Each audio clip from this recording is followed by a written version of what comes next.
All righty. Well, welcome everyone to Westward 360's latest installment of our education series, where we have been planning these sessions sometimes just internally, like today with our resources and our capital coordinator, Derek Shea, sometimes partnering with vendors as well to help make you as a board member just better informed, more knowledgeable about some of the latest and greatest going in the association management industry. We often review best practices around a lot of different processes, complicated procedures that are seasonally important to you as a community and as a board member, and hopefully just making you a better and more learned member of our community's leadership. Just brief introductions. A lot of you that have been on these before are probably familiar with me, but I'm Eric Staszczak, Executive Vice President here at Westward 360, responsible for growing our portfolio and business development. And historically, I've also been the department head for our association management services for a number of years to that. But I've spent the better part of the last 13 years or so with the organization. We've got Derek Shea from our team, an invaluable member leading our capital coordination and now construction services. Derek, if you wouldn't mind giving a little bit of an introduction to yourself, and then we can go ahead and get started. Absolutely. So thank you, Eric, for the introduction there. Yes, as I mentioned, my name is Derek Shea. I run our formerly known CapEx coordination department. Now it's under construction services, and this is more of a change just to encapsulate a wider umbrella of our services, but specifically where I focus is project coordination and oversight.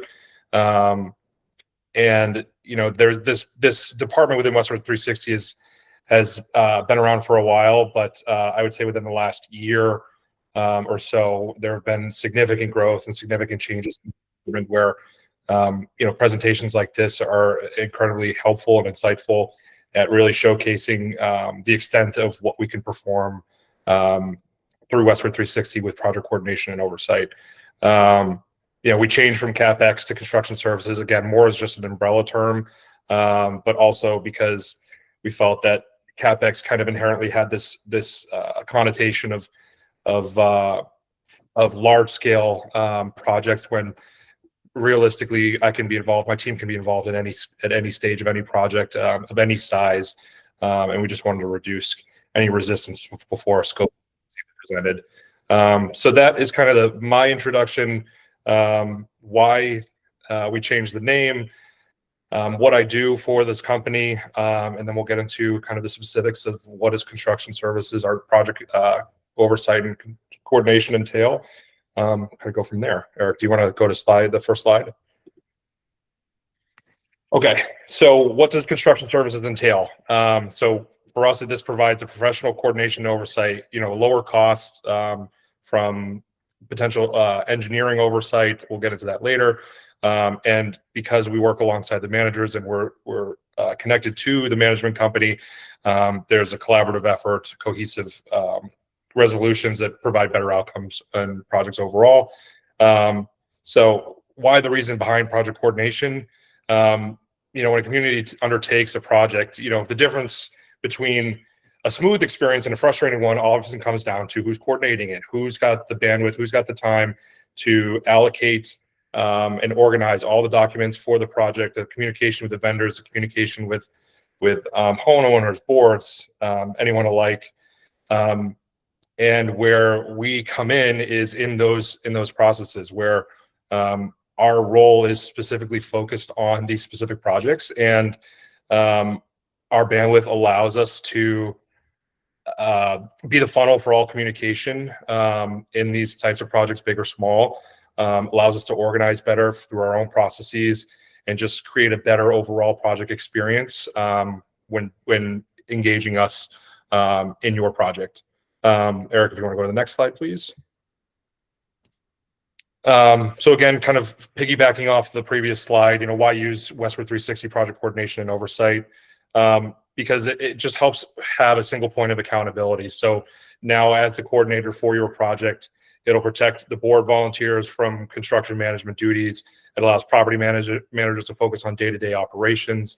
It's protection for the association. My team and myself are there to provide that additional layer of oversight for the association. So making sure that contract compliance and warranty security are at the forefront of these projects, making sure that when we're executing project site walks or there are any warranty requests, ownership remains with the project coordinator. Obviously, like I said, we're the funnel for all communication in the project, so there's clear resident communication. We handle the management of notices and staging logistics, whether it be interior or exterior projects. And we handle the direct communications between resident concerns and updates, whether that's through the board, responding to resident inquiries themselves regarding the project. We handle all of that. Like I said, it's a singular point of contact with our team. Your project coordinator is the project coordinator for your specific project. It's not like we have many hands in the pot there. So whoever's assigned, whether it be myself or my team or another member of my team, they are your direct point of contact through the entire project. And then obviously the last one is clear role separation. So with a coordinator involved, along with your manager, the manager is able to focus on the financials, the meetings, and the maintenance, their general management duties. Whereas coordinators can provide the dedicated construction expertise in any scale project. If we want to go to the next one, please. Yeah, if I can pause on this one just for a moment, just to offer a little bit of a manager kind of insight. So while I don't manage communities really myself anymore, I can speak as a manager for 12 of the 13 years I've been with the company. And I can't emphasize enough the need for that single point of accountability and that clear role separation. As Derek mentioned, there's a lot of nuanced communication, a lot of frequent communication, needs for being on site, things that kind of take a manager away from the day-to-day that they're responsible for your community and for the rest of the communities that they might manage.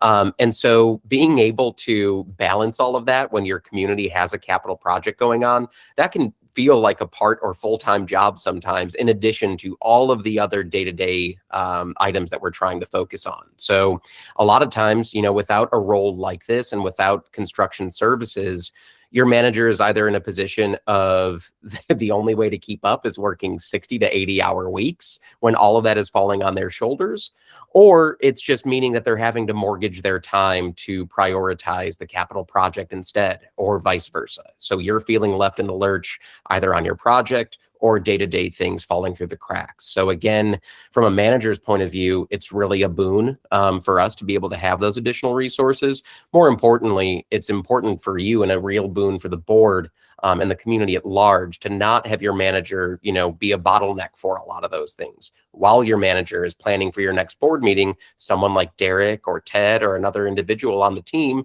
can be doing those project check-ins, attending, a weekly or bi-weekly check-in standing meeting that you guys might have, attending some of those quality control checks. So it allows ultimately a lot of balance amongst the team and just helps ensure that not only the project is getting priority and attention, but all of your day-to-day is happening just as you expect it to as well. So just wanted to emphasize that speaking from experience of having to do both roles, it's not easy and it can make you pull your hair out. So another reason to really embrace it. Perfect. Thanks for that, Eric. So again, continuing on, specialized HOA project expertise. So because we manage so many projects throughout the year and our full focus is those projects, we coordinate dozens of projects from asphalts to roof to facade work, tuck pointing, all within the unique requirements of association operations. The next one is a topic that we'll discuss a little bit further later on, but I do want to address now is that our project coordination is a separate fee, but still a fraction of the cost of engineering oversight while delivering the same essential functions. With that being contractor scheduling, site visits, progress verification, punch list management, closeout documentation. I mentioned that because a lot of times you'll see if you engage an engineer on some of the more high-level technical projects, they have a line in their proposals, and it's usually it's a to be determined line of construction oversight administration, however it may be listed. And those are usually outlined and determined after the scope of work has been defined. And so we'll get into it a little bit later, but I would say our project coordination rivals what is outlined in those specific administrative duties and services they're outlining, without needing to have the same cost involved. I can guarantee we'll beat or match it. Then moving into seamless integration with management, again, because we're part of Westward 360, we coordinate directly with your manager. So there's always a seamless communication between the board, between manager and myself or my team. It just creates a unified communication and faster responsiveness. Yeah, and just to add to that, as an example, like of that last item with seamless integration, Derek and his team have the same access to tools like Vantica for tools like Strongroom for invoice review and approvals and things of that nature. So there's a lot more just hands-on access that the team has in a way that third parties might not. So whether it's even uploading documents to the portal, giving any sort of updates and being able to broadcast messages, that can happen a lot more seamlessly because they're part of the team rather than having to kind of use, a third party notification system, different senders, just adding things that kind of make things harder and more complicated. So that kind of synergy that's built between both departments has been really helpful in our experience as well. Perfect. So when to use project coordination oversight? Ideally, we want to be involved when the project is being identified and the scope of work is being defined, whether that be in the engineer, when an engineer is engaged, or prior to that. But ideally, if an engineer is involved, we want to be involved before the oversight is adopted, just so we can align on where, if we can add the same value that engineers might add for a lower cost. Like I said, usually they have this administrative oversight as a line item within their proposals, and it's not to say that they cannot do that they don't do a good job. It's more so that usually in those scenarios, an engineer isn't required. An engineer isn't the one that is performing those kind of duties, and it's not required. So you're paying the engineering cost. And like I said, where we rival is that we can provide those same services at a fraction of the cost, what's outlined from the beginning. So again, just to go over this, we want to be involved as soon as possible. When the project is being defined, the scope is the project identified, the scope is being defined, and before any kind of oversight from engineers are being adopted. Eric, if you want to go to the next one. So where I've seen a lot of value brought to this service is in two ways. The first one being in the scope and RFP phase. We've done a lot of work recently to incorporate new services within the project coordination sphere, and that's more in the definition, the scope definitions. Like I said, if they're high level, highly technical and need an engineer, they should still be engaged for those precise documentation and bidding documents. But for your smaller mid-scale, we're happy to be involved with the scope definitions. Because our expertise and the variety of projects that we've been on, we're able to use that knowledge to create new bidding documents, templates, whatever, to draft a better, clearly defined RFP. And in that process, there's value because we are the ones who are soliciting new competitive bids. And from there, we offer a comprehensive bid summary. So if you have 3 vendors that are bidding on the same scope of work, we'll take those 3 bidders and we will break them down into what they have, what their price is, what their key tasks they are, any exclusions within their scopes, the warranty details, a comparison of all 3 of those proposals or more, and then a general recommendation at the end of the summary. It's very comprehensive and it's very detailed. And so there's a lot of value in the pre-construction phase of these projects where a lot of associations and boards feel that the value is in all of that pre-construction work. But the added value again later on is more in the construction phase, where we offer routine site visits. We're not saying we're there every day. It's more so that we're performing at least 2 to 3 site visits per week, more depending on if it's usually at the start of the project where it needs higher level of attention, and at the end of the project, the projects go on for longer. Maybe it's not needed as frequently, but we're performing these site visits to maintain that, to ensure that the work matches the agreed upon proposal and the quality standards that we're looking for. And again, because our sole responsibility is your project, we have the time to go out here, look at your work, review any of the specifications, talk with the vendors to make sure that the project is being executed appropriately, and that we maintain that the project is on time and on budget. Excellent. One thing to add, just if boards are looking for an example of like a highly technical project where we'd recommend that you have an engineer involved for the development of that scope of work, think things, if you're an elevator building, things like elevator modernization. You know, you want an elevator consultant or someone of that nature with that highly technical degree of education and knowledge base to build that scope of work for the kind of modernization that you might be looking at. Think, you know, for certain roof replacements, if you've never done one and you're long overdue past what your reserve study says, and it's unclear as to what the scope of work needs to be. Maybe that's a tear off, maybe that's a recover, maybe it's something that there's, you know, as of yet undetermined construction conditions under the membrane that you don't even know about. So some of those sorts of projects are going to be good examples of where you probably want to or consider engaging that engineer to build that initial scope, versus, you know, if you're a 20-unit walk-up courtyard building in the city or in the suburbs with a fairly, you know, cut and dry scope of work. Easy example of where Derek and his team can go ahead and get involved, help develop that scope of work. So we'll also be able to give you that guidance of where you really need to be spending and investing in some of those kind of unavoidable costs with engineers or consultants and other third parties, versus where it might be a good idea to consider our oversight services and things of that nature too.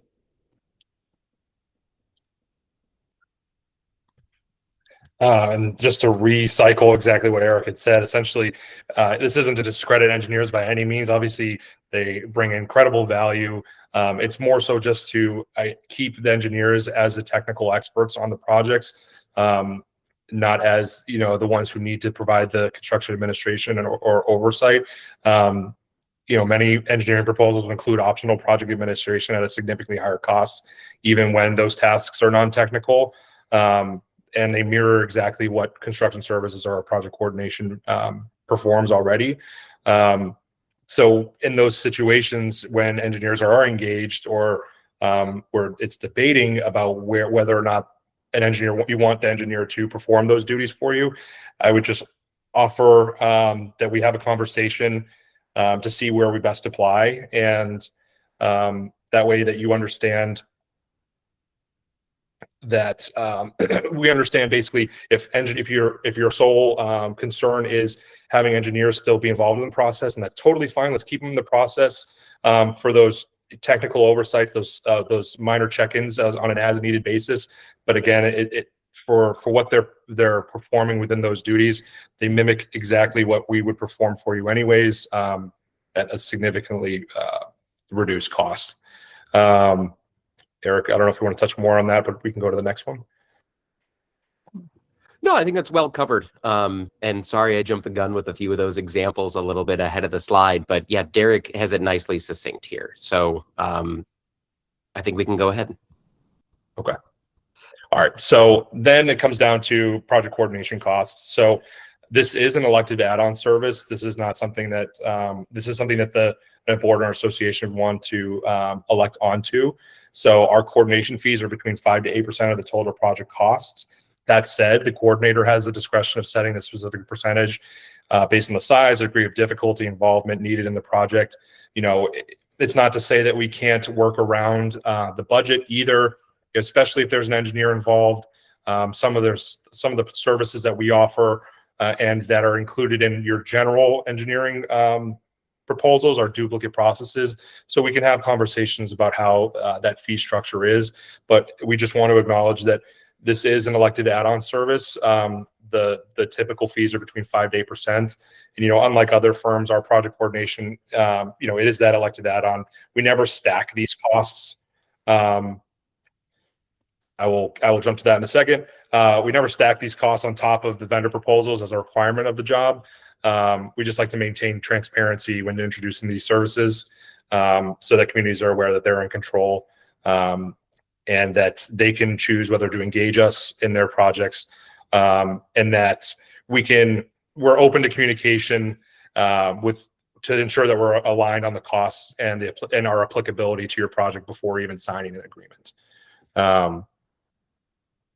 One thing that I can touch on this too, just to add from a management perspective and kind of based on my role at the company working on new business, one of the things that I have to do constantly is market research about what management companies in the industry are doing around these things. And one thing I'd like to emphasize that I think makes us a bit unique in this sort of realm is the very fact that it is not compulsory and that it is an elective add-on.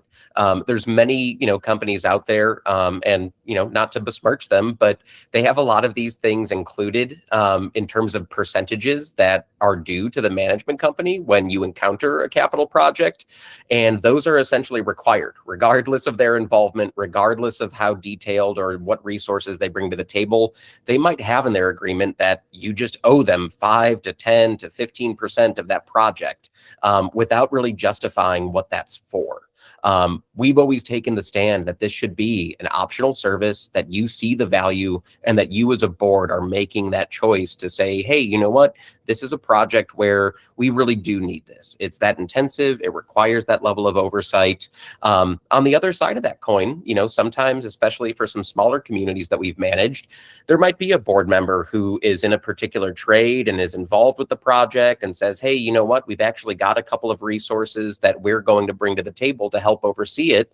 And that's a perfect opportunity for us to have that conversation. And the very reason it is not, required and that it is an elective add-on, so that if a board ever feels like they've got, a handle on things with some of their other resources, you can make that decision.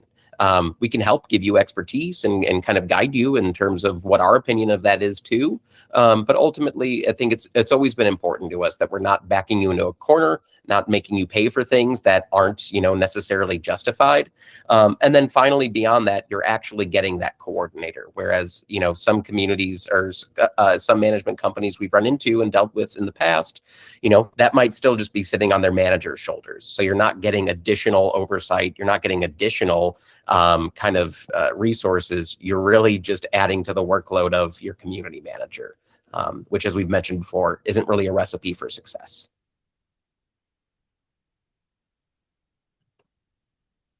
Eric, I don't know if we want to talk about the comment that we just received on the last one regarding the AIA contract documents. Yeah, did you want to take that question, Derek? Yeah, so I just because I've had some history with it. So the actual contractual, basically to unify the contractor, the association, and the management company in an AIA document, we don't necessarily have those documents. That's more so we would coordinate with an attorney to execute those kinds of documents. But if they relate to project draws, and kind of making sure that we validate that the scope of work, or for a project draw, for instance, or change order, for instance, where there is a need for signatures, we do have processes in place to basically, we have a submittal process where those documents would be signed and incorporated into the overall project cost, but everything has to flow through the board for final approval. But so just to answer that question, the actual AIA draft of a proposal, we do not do. We would pass it along to the attorney, but we do have processes for any payment draws outside of AIA. AIA is just essentially, how do I describe? It's, Eric, do you have better insight into that? It's the architect. Yeah, it's the American Institute of Architects, and generally for a lot of larger scale capital projects, particularly for a lot of like larger associations, and we're talking usually capital expenses, 6 figures and higher. and especially where there's a lot of need for building like the standardized legal construction documents like very thoroughly, often you'll see that the AIA contract or like that sort of template is what's utilized. So very much so, like when you have projects where architects or engineers are involved, often when they're doing the bidding process, they'll frequently have AIA documents. So I guess to answer Julie's question, it's going to be dependent on the scope of work. It's going to be dependent on the project needs and the level of kind of detail in that scope. But where AIA is definitely recommended or needed, that's often going to be with an engineer. And kind of to mimic Sandy's comment, a lot of those engineers will be working with AIA documents. So depending on, the engagement contract between Westward 360 and the board for that capital project for our coordination services, usually that's just a multi-page proposal that we'll share with you that details our scope of work. But yeah, Julie, that's an exact, I was just thinking of a community that I used to manage, that we still manage, 901 Plymouth in the South Loop of Chicago. We had AIA documents for, we had a two-stage capital project, which a perfect example of utilizing our coordination services. It was a 24-month project where we did both a 100% facade restoration and a 100% complete HVAC replacement. The combination of those two projects was about $3 million. And both of those contracts were on very detailed AIA documents, just given the price, the level of complexity in that project, and things of that nature. I think if we can hold remaining questions to the end, just because we've got a couple of slides left, we will just get back to your questions, Sandy. And then I think if anyone had hands up, we will get to those in just a few minutes here. Yeah, there's only one more slide left, so we'll get right into the Q&A shortly. Okay, perfect. So if you're already an association community with us, how to engage us is the next key point. Typically to begin that process is just to reach out to your community manager. They'll notify our team to arrange a formal introduction to your board or your community members. We're happy to meet virtually, in person, at a time that fits best your schedule, whether that's during the day or even at night. My team and I are open to meeting at any time. And then following our initial discussion, making sure that we align on what you need, and if we're appropriate for your project, we'll provide our project coordination agreement. And this is more of a collaborative effort. This is where we align on our services with the specific needs of your community and reflect those details in the document. And then once a mutual understanding is reached, a fee percentage of that 5 to 8% or an adjustment of that based on the criteria of the project will be calculated at that time. With mutual agreement between the association and myself or my team, and it'll be sent along for final review and approval. I think that's it from our end, for at least for the presentations perspective. Again, I appreciate the time here, Eric, and thank you for setting this up. Again, my name is Derek Shea. I run our construction services department, mainly focusing on project coordination and oversight. And yeah, let's open it up to questions. Yeah, so it looks like the first one that we have, just because it's recent and it's right there at the bottom of the chat, Sandy Goldberg asked, how do we work with homeowner communication, bringing them along? Sure. So it's done in a variety of ways. If homeowners do not have access digitally to an email or anything like that, we would go on and post physical notices so that people are aware. We also work through Vantica to provide broadcast emails or just general update emails. Typically in those scenarios, there's your typical notifications, your general notifications where it doesn't necessarily require a response. It's just more of an update on what's going on. And then there's some circumstances where we want the feedback, and those tickets through Vantica would be sent to me or to my team or whoever is responsible for us to answer them in real time as you would with your manager. So we work through Vantica. We can post physical notices. Oftentimes, I work with associations and boards directly through my own Westward email.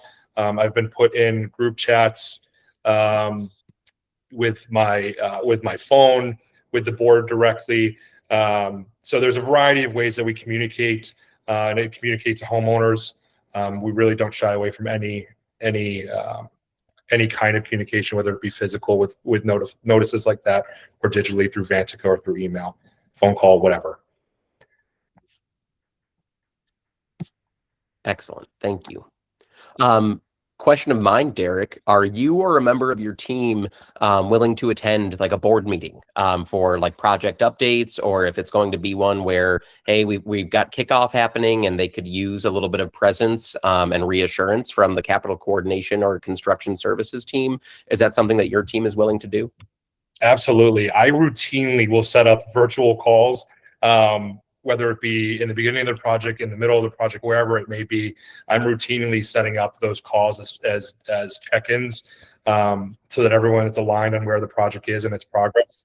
Those are very common. That's not something that when you use us in your project, those meetings outside of your typical your standard board meetings with your manager, those are not added costs. Those aren't things that you're going to be charged for. Those are all elected and usually initiated by me or the association or the board, and always open to having those kind of conversations. Usually I'm the one initiating, but I'm always open to being a part of a call, either in person or virtually, whatever the preferences of the community. Yeah, and often just to build on that a little bit too, I think one of the things that's always been helpful is with an initial kickoff meeting, it allows to kind of establish mutually agreed upon cadences of communication and things of that nature. So I found it helpful on the last project I was involved with as a manager and working with the construction services team, that we met with the board at the start of the project, established that every Friday at 9 a.m. we were going to do our 30 to 45-minute check-in, whether it was a week where we only needed 5 or 10 minutes to just cover a few, hanging chads from the last week, or if it was a more meaningful meeting where we had to go through, a change order or something that came up that was unplanned during the project. It was nice to always have like that cadence always planned so that there was kind of a routine set up. It was something that we were able to keep on the books. We got to dial that back or increase the frequency as needed. But establishing that cadence of communication at project start is really helpful, just because expectations are set that way. You can share that with homeowners, that they know that, hey, you know what, every 2 weeks there's going to be a latest update from Derek on what the project status is, if the schedule is changed. One of the things on the homeowner communication sort of aspect too is that, and Derek touched on it a little bit, but a lot of capital projects might involve coordination with your owners, right? If you have a roof replacement going on and your HVAC equipment is all on the roof and AC units need to be disconnected or other electrical needs to be connected. Sometimes there's testing involved that requires unit access. So that's another thing that's really helpful, is that can be really hard for a manager to balance that and all of their other responsibilities. But if Derek or his team is able to take that off the manager's plate, coordinate with those homeowners when access is needed, communicate effectively, depending on if your community has some people, whether they're of a certain age or aren't as super comfortable with technology. No disrespect to anyone. But then that way we know that, maybe that is, to Derek's point, a notice that's posted on, that's door dropped for that particular owner. Or maybe we need to make a call to a couple of those folks because they don't use email. That's also something that's going to be encompassed in those services too. Anna, you have a question? No, I just wanted to say what you said is correct. If Derek remembers, he helped us with our project here on the roof. And what you talked about was exactly what he had to deal with. 2 different companies, 3 different companies.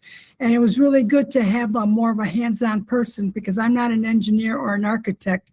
So having that input and overview was very helpful. Thank you, Anna. I appreciate that.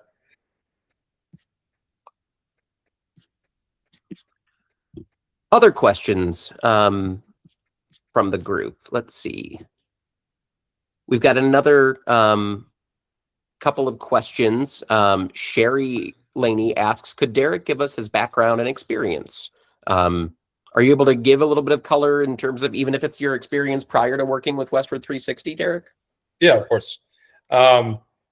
So prior to Westward 360, I was with the painting company CertaPro Painters.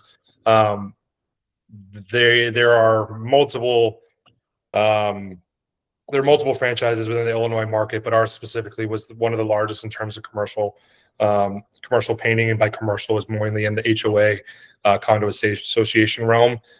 So for CertaPro, I was part of their project management team and operations. I worked with them for 3 years. On top of doing, our general painting projects, hallway remodels, things like that, we also offered light construction services. So on top of doing your painting projects, I also was experienced in sort of balcony replacements, for instance, any kind of carpentry or wood replacements. We had done build outs at more of your retail shops, things like that. So it wasn't just specifically focused on painting. There's definitely some more construction components built into that role. Prior to that, there really wasn't any kind of actual applicable association experience. I actually owned my own business successfully for 5 years in a pet daycare and boarding facility. And again, not that it has really any pertinence to what I'm doing now, but that was successfully managed and owned by myself for 5 years. And that experience, although the business shut down through no fault of my own, it was just purely, I'll be honest, zoning issues that we were experiencing. It was run successfully. My business generated almost $1 million a year. We had a team of 7 to 10 people under me. So it was a very valuable experience, but not really that it has much application to what I'm doing now. A lot of my experience in the HOA condo, the construction realm was with CertaPro as a project manager and in their operations side. Thank you. Joyce, you have a question.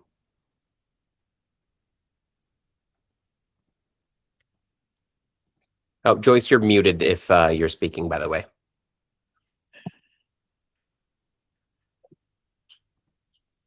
There. I'm sorry. I'm so technological. Oh, good.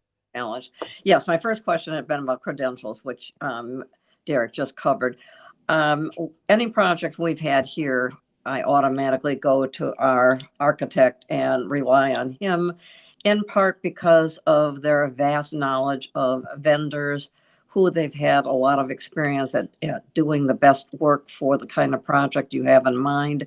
I'm wondering 2 things. First of all, the depth of knowledge of vendors that your company and Derek brings to the job. And secondly, whether the vendors you use are such that you get some percentage of the job in return from them. And then lastly, do you call for attorney review for any contract that the association is signing? So that's it. I can take those latter 2 really quick. First and foremost, just to put your mind at ease, Joyce, and anyone on the call, the answer is no, as it relates to vendors with whom there's any sort of, shared, administrative fee, referral fees, any sort of things of that nature. We don't accept those. We have a strict policy against that. So we aren't going to be recommending any sort of vendors that have some sort of relationship with us where that we have a shared revenue agreement or anything of that nature. We want to put the board in a position of good, sound decision making. We'll pull from the vendor network that we've established over our 21 years in business in Chicagoland and all of Illinois and the broader areas that we do service in now. But we have, hundreds, if not thousands of contractors in our Rolodex that we've had good experiences with. A lot of that, the credentialed vendors that we work with are coming from personal experience and successful projects with other communities. So normally that's who we're sort of recommending in those cases. And then for contract, as it relates to these sorts of projects, absolutely. We always want things to have, even like the service agreement to engage in a capital project and our construction services with us. That should always be something. If you've got an attorney on retainer or one that you like to use whenever needed, we definitely recommend that, just because attorney review is always important to make sure that you know what you're getting into. Thank you. Joyce, I'm sorry. I forget if you had another question that Eric didn't answer for me. Is there something else that you want me to touch on? No, Eric actually covered them all. Thank you very much. Okay, perfect. And then we had a question. We've got a few in the chat from Alan. Kind of a two-parter here, but how many people are on the team, and do we work with the same project manager every time? Do we get the cell number of our manager, or do we have to call the office and wait for a call back? Yep, 100% I can answer this. So right now it's myself and my coworker Ted, who perform all of the project coordination right now. Like I said, this isn't a new department for Westward 360, but it's definitely one that's seen growth in the last year. And so as this department starts to grow, we'll have more coordinators, under this department. And the goal from the get-go is that you always deal with one person. If you have a history with that project coordinator, you can always request to have them. But it's never that I'm involved in a project or Ted's also involved in a project. Only in escalation purposes would that really be applicable. But you're getting the same project coordinator throughout the duration of the project, one specific contact that you can count on. Now, in terms of the phone number, I am always happy to share my phone number with the board. They can call me at any time. My only ask would be that wouldn't be shared to the community. I can always field calls through the normal service by calling the office and having that escalated to me. So in those scenarios, yes, you would have my phone number as a board member, but my phone number wouldn't be offered to all of the community for any kind of request, I guess, if that answers your question. So you would have direct access as a board member. You would have direct access to me, or one of our project coordinators. Eric, I'm just going to keep going on here. Yeah, and I can take a bit of the next one. Jonathan asks, could you please provide additional clarity on the capital coordination fee from the fee schedule? It was our understanding that this fee was not optional, but it sounds like an optional add-on here. For instance, what's the fee structure using construction services versus a third party outside of the work? Just to clarify, on our fee schedule, it's generally broken into three sort of sections, the top being budgeted fees that are more or less kind of fixed costs for additional services that fall outside of our management agreement, but for which we do bill. That's things like when in the past, when we used to handle tax returns in-house, or your admin fee, or filing your annual report. Those are things that more or less are compulsory to a degree. The wide swath of the fee schedule is actually under upon request. So things like capital coordination, that is under the upon request section. So regardless of whether you're a new customer or you've been with us for 5, 10, or 20 years, that has not changed. So capital coordination is not an automatic add-on. That'll always be an option for your board to make the decision to engage in those services.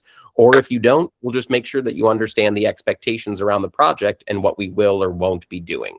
But there is no compulsory, obligation for your association or your community to have to utilize those services. It's meant to be at the board's discretion. And then as it relates to the fee structure using construction services versus a third party outside of the work, I can speak from experience a bit. So for instance, I know some engineering firms and really great reputable ones that we've worked with, where they might have, certain fixed costs for the development of their scope of work. And for the initial, maybe they're writing up plans, maybe they're creating drawings. If the as-builts don't exist, things of that nature, they'll have their fixed costs for that. And then Derek touched on this a little bit earlier. Usually they put a nice little TBD kind of pricing model model, which kind of gives me a little bit of anxiety over the section around construction services. So their oversight, whether that's, a lot of it's time and materials based, or just labor costs that they'll put in hourly, but there won't be a lot of kind of caps on that. So it can be unpredictable. Generally speaking, a lot of engineers and architects will say budget at least 10% of the total project cost for those ongoing construction services. So right out the gate, for that portion of the work that's necessary or you deem necessary for the project, when we're talking about costs between 5 and 8% of the project, that can be really meaningful. If the other party that you're looking at is, it's going to be 10 to 15% of that, we're able to at least control those construction oversight costs a bit better. That doesn't mean that if your manager, they can go out to bid for those services. You can go out to talk to the engineers or architects you've worked with before and get those numbers, because maybe you do find that there's an efficiency or an economy of scale that works for you to utilize them. So it's all about just making sure that the board is informed and making the right decision for its own community. But does that give you a little bit of a sense of kind of costs, Jonathan? Okay, let us know if it doesn't. Julie asks, are your vendors experienced with insurance claim processes and negotiating? Derek, do you want to take that one, or do you want me to jump in on that one? I guess I would ask that you do, because typically I'm involved in the coordination piece when it relates to directing individual insurances with homeowners. But I'm not necessarily sure. This usually doesn't fall under my scope. It usually falls under the management scope when these certain situations are involved. I'm more so involved in the coordination piece between the homeowner and the vendor as it relates to the project. Yeah, so this can be a little bit of a complicated question to a degree, but generally speaking, I think what, Julie, you might be getting at is that sometimes capital projects are arising out of an insurance claim, right? Like maybe there's a storm, or maybe there's an event that caused a fair amount of damage to the common elements or to multiple areas of the property, and the restoration to kind of get the community back to original condition is an insurance claim that needs to take place. That's something for which our management team, so your community manager, the vendors with whom we work in those cases, very much so, are very experienced with that. Generally, the ones that we tap or recommend, or sometimes even like the restoration company might recommend, are folks that are very familiarized with that process, making sure that they're representing the association well, making sure that they're understanding the nuance of your policy. Often will involve our preferred broker, community risk advisors. Maybe they're your agent, maybe they're not, but often they'll give unsolicited free advice on some of those situations to ensure we analyze the policy, ensure that we're taking any sort of action that we need to be, as in the negotiation process, as savvy as we can or should be. But short answer is very much so, yes, that the vendors with whom we work, especially in those cases where insurance is involved, are going to be cognizant of those sensitivities as well, Julie. I have another question. Yes, who was that, Alan? Yeah. On part of paperwork and paying vendors, are you handling that, or does the association handle that? So I'm going to review if they get a payment draw, for instance, if it's one of those projects where the vendor requests a payment draw, I'm going to be the one that's going to obviously understand, because I've been on site and validating the work.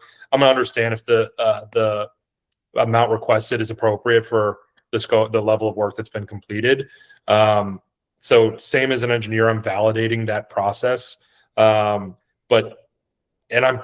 providing that to the board to say, hey, I was on site, I saw XYZ happen. I do feel this draw amount is appropriate for what's been completed. I'll answer any questions in the interim of that, and then the board signs off on that. Are you also doing a waiver of liens? I collect the partial and full waiver of liens from the vendor. And do you write the checks to the vendors? So the only thing that I do in the payment department is I just validate, like I said, I just validate the amount requested. All releasement of the payment still needs to be approved unanimously by a board. And then that process is then pushed back on the manager, where because they have access to your accounts, they're the ones that are releasing that final payment upon the approval from the board and my validation. And that's all included in your percentage? Correct. Yep.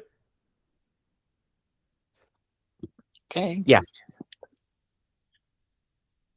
And then going back to, we've got a few more questions in here. And you asked, if original building drawings are not available, how does an engineer establish an accurate scope for structural repairs? Good question. Also can be a complicated one depending on the nature of the work. One of the things that we do is that sometimes the original building drawings, they might not be immediately on hand at the community, or maybe like the original copy that was shared when the community was turned over or constructed no longer exist. But often they might exist somewhere else, whether that's on the recorder of deeds site, whether that is with the clerk's office, if it's a property within the city of Chicago, or if it's at least within Cook County. But there are a number of databases for which we can also submit FOIA requests to get copies of those drawings. We also have a really good relationship with a company called Reproduction Consultants, and they're actually the vendor that helps reproduce drawings for the city of Chicago and a number of other municipalities around Chicagoland. So often the owner of that organization, Tom Estka, has been a great resource for us, because some buildings that have not been able to locate plans, suddenly he's been able to dig those up. So that's not to say that that's going to be the case for every single community, but that is at least one of the initial paths that we'll take to see if we can locate at least a digitized version of those drawings and get those reproduced. Sometimes there's a cost with that, sometimes there's not. But we try to leave no stone unturned in terms of trying to locate those. Now, if they don't exist, that is probably going to be something for which the engineer and the architect might put together, a proposal for identifying some of those things. So when I mentioned roof replacements earlier, I remember when I was helping with an $800,000 roof replacement at a multi-building townhome community that we manage in the Roscoe Village neighborhood in Chicago. One of the things that they did was a bit of destructive testing and core sampling to get a real understanding of the materials that were sitting underneath the roof, making certain openings up to be able to see the innards of, what's behind the walls. So that's not to say it can't be a bit costly, and it's not to say that it can't be a little bit disruptive at times, but there is at least recourse for those engineers or architects to be able to dive in, get a better sense of those conditions. Like I said, it might add costs to the project, which is why we want to see if we can figure out if those original drawings exist. Better yet, if the as-built exist, because I think we all know, or maybe have been burned by, what was initially developed and put together in the plans isn't always how the construction wound up because of the developer. So as-built are ideal, and if those exist, we love being able to provide the vendors or the engineers with those. But in a case-by-case basis, depending on the community, depending on its location, we've got a few different paths to see if we can at least locate those as well. Anything I missed on that, or anything to add, Derek? No, I think you said it best there. Got it. Jeff asked about revenue sharing agreements. Why is a disclosure allowing this business practice, including in management contracts? That's more or less just to protect, and in the case of just liability, if there were to be any sort of relationships that we should share with the board, we want to make sure that those are disclosed. For the purposes of like vendors with whom we work for capital projects and reconstruction services and things of that nature that we're talking about this evening, we don't have any of those sorts of relationships. Primarily, that refers to in most agreements. So one of the realities of the association industry is that there is something called earned interest credits that a lot of banking partners that we and every management company out there works with, that does have sort of a credit program for the accounts and funds held with the partner banks with whom management companies work. So that's primarily referring to that part of the relationship there. But beyond that, for any of the capital projects and the vendors with whom we work with, we don't have any sort of GP Construction or ABC Plumbing or whomever. There is no incentive for us to get that project over to one of those vendors. The only incentive we ever have is just working with vendors that make everyone's lives easier, that perform well, that create fewer headaches as possible. So we really just want to make sure that the partners that we're recommending or vendors that we're recommending to you are just the best ones for that job. Also, if the board has any sort of, good history, maybe you're a newer community to us, and you've had past capital projects and you say, hey, you know what? We worked with a really terrific roofer last time around. We worked with a really terrific mason. Let's talk to them and let's get them involved in the bidding process, because if that's a path of least resistance for a lot of really good reasons, that's someone that we want to involve in that project. So if the board ever does have those recommendations, sometimes if it is a project where you're working with an engineer, they might have a number of recommendations for that project, which are really, really valuable. So that'll be kind of the approach in terms of the vendor pool that we might suggest or kind of pull from in planning for that particular project. Anne also asks, how does a board determine whether structural issues require immediate repair versus monitoring over time? Also, a complicated question too. So a few things that help with identifying, at least initially, some of those concerns. For customers that are under our Premier Management Services, your manager is doing a monthly walkthrough to at least identify any of the obvious sort of maintenance issues that are could be more concerning and might require further investigation. So at least having a sense of what areas are, degraded or are at risk or might be problematic. That is one ongoing thing that is going to help with identifying some of those more obvious issues. We do at least annually, and depending on what service level you're at, sometimes more frequently, but annual inspections, sometimes seasonal inspections are what they call it for some customers. But that's a bit more intensive, where it's actually often Ted that Derek mentioned earlier, who's performing a lot of those and doing a lot more detailed of an overview and dive into all of the nuances of the common elements within the community. So that often can identify some of the, structural items that might need more or additional attention. If we see things like there is rebar exposed that's looking rusted on like a concrete parking pad, that could be, a sense that there is degradation of the structural component parts and something for which we might say, hey, we need someone to investigate this further. So a lot of those visual elements that are more obvious to identify via the walkthroughs or whatever the cadence of more detailed inspections are is one path. But if there is any sort of structural concern, some other things that can be helpful.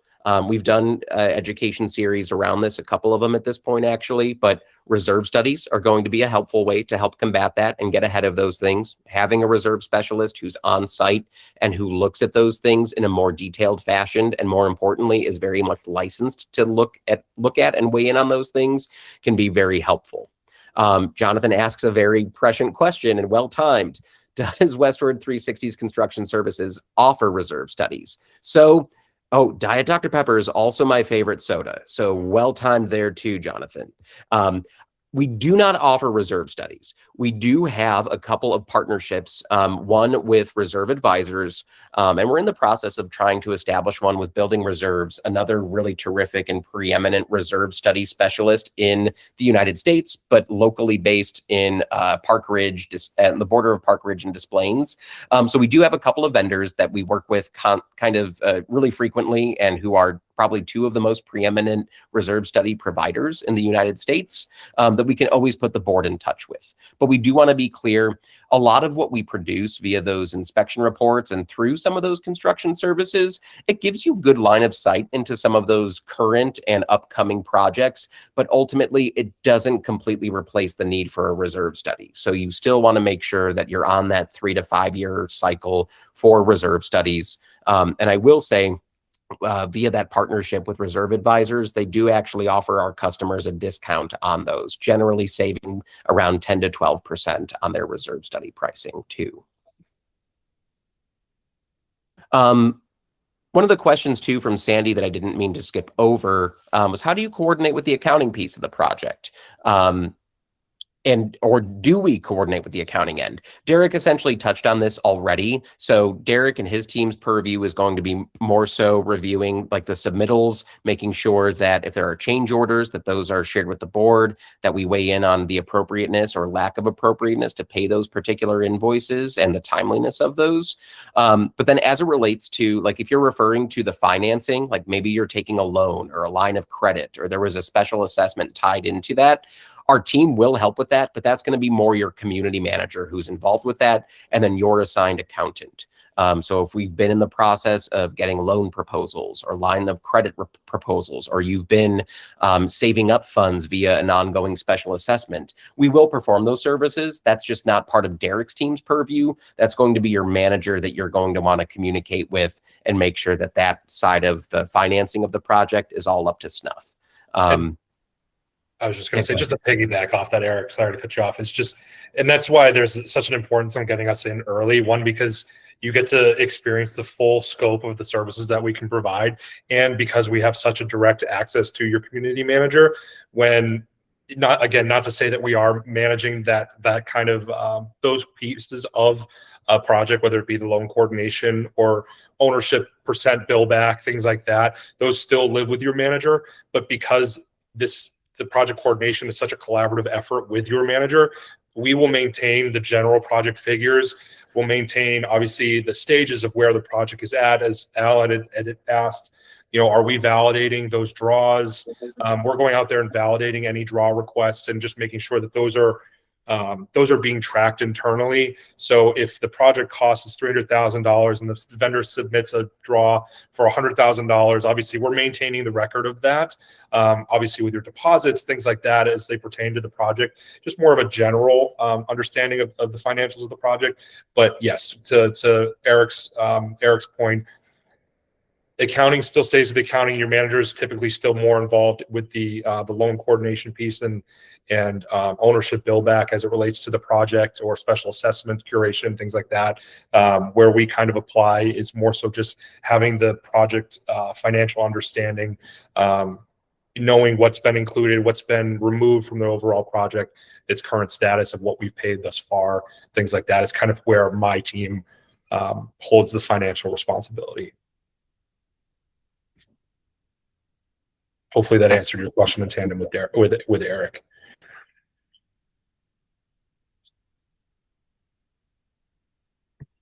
Alrighty. Any other questions from board members or anyone else in attendance?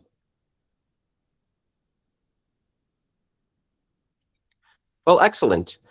We really appreciate everyone's engagement, everyone's attention during this presentation. I think it's a really exciting service, something that we're continuing to grow and build upon. And we've had a lot of great success with it. Obviously, Anna was able to chime in with some of her positive experiences with it.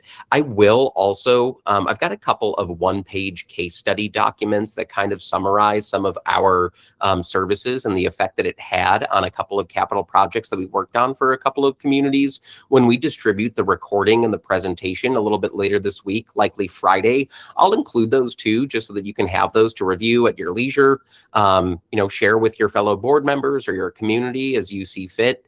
And then, to answer Julie's question, this was recorded, so we'll have a complete recording sent out to everyone that RSVP'd, and then we'll also post it on our Westward 360 education page located at the top header of our website. So that has any recent recordings that we did last week for our Denver customers. We did a presentation around xeriscaping strategy. A big one that we did last week that was exciting and had a lot of attendance was our Vantica training overview. So if there are any folks on the call tonight that weren't able to make that recording is up on our website. If you are anyone that has ever struggled with or needs tips and tricks on navigating the capabilities of Vantica, that's on there. We did a lot of excellent presentations around reserves budgeting, reserve studies, our budget process, which we'll have another one of those coming up in June. So there's a lot of great content on there. So we highly encourage you to always stay in tune with what's going on. That also lists any of our upcoming events and webinars. So if there's anything of interest that you see on our calendar, go ahead and RSVP for that. We'll also have a few more invites coming out for a couple of additional webinars we will be doing later this month and in May. So stay tuned for those. All board members should receive invites for those. And then if you have any suggestions on topics you would like us to cover in the future that we either have not yet, or maybe we haven't visited that in a year or two, let us know. We'd love to get input. We love hearing from boards about what's important to you. And we want to make sure the content that we're producing and sharing with you all really matches what you all are interested in as well. So with that, again, thank you for everyone's attendance. Have a great rest of the evening, and we'll be getting these materials over to you in the next couple of days here. And thanks again, Derek. Yeah, thank you, everyone. Just to say one more thing, I'd encourage everyone, if you have any questions, please reach out to me at the email that's listed right now, or ask a community manager for my contact. I'm more than happy to just have any conversations. And Eric, just to recap one more time, would this presentation be included in whatever is posted? Would my presentation be included? Yeah, we'll include a link to that so that it's easily you can click on it when you go to revisit that recording, and then we will email out a PDF of the presentation to everyone as well. Perfect. Okay, great. Thank you so much. All right, excellent. Have a great evening, everyone. Thank you, everyone.